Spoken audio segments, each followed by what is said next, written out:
guys, isang magandang araw sa inyo.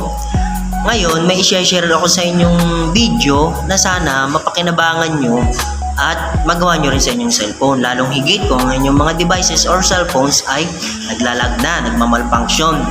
Ngayon, once kasi na hindi nyo pa na-open to, na hindi pa developer kayo na inyong cellphone, is kailangan nyo talagang may open to para naman maiwasan na natin yung mga paglalag or pagmamalfunctions ng isang devices. Ngayon, isi-share ko sa inyo kung paano to gawin na maging developer na kayo na inyong sariling cellphone.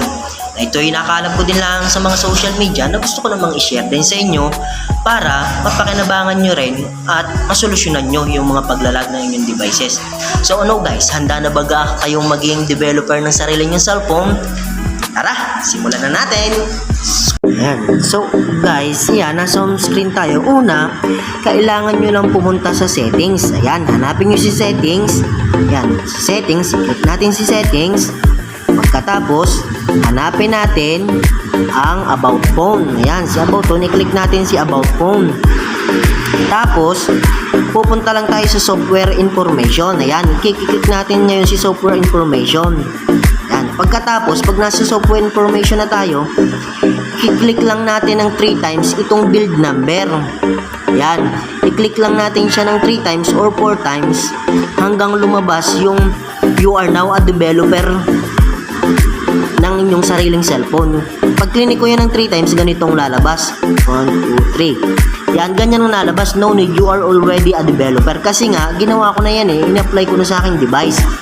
So ngayon kayo, pag click nyo yung ng 3 times, ang lalabas dyan is you are now a developer. Tapos back lang kayo,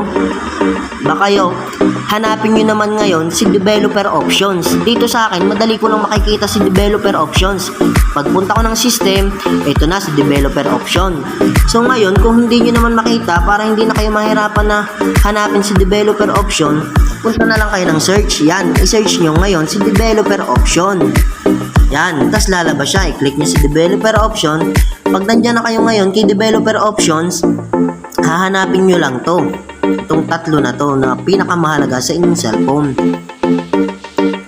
So ayun guys, ingat nga lang pala kayo kapag developer na kayo, wag na kayong magkiklik dito sa developer options kasi baka lalong mapasama yung cellphone nyo. Sa halip na ayusin natin, pipix natin yung issue ng paglalag, ang mangyari sa pawala palalo. Kaya ingat lang guys, ang gawin nyo na lang, sundin nyo na lang yung tuturo ko sa inyo na ito lang ang gagalawin, yung tatlong to.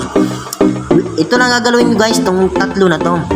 Basic lang to, window animation scale and transition animation scale and last animator duration scale. Una guys, pag click nyo si window animation scale, naka-off yan. So ang gagawin lang natin guys, ilalagay natin siya kay 0.5 times. Lalagay lang natin siya dyan. Pag lagay nyo na siya dyan, cancel. Then itong transition animation scale, ganun lang din. Nasa off yan, ilalagay lang din natin kay 0.5 times. Tapos itong lastly, animator duration scale, naka-off din yan, gagawin lang din natin 0.5 times. Pag nagawa na natin yan, i-apply na natin sa tatlong yan, sa tatlong scale na yan, wala na kayong iba pang gagalawin. Babak na kayo, tapos back home.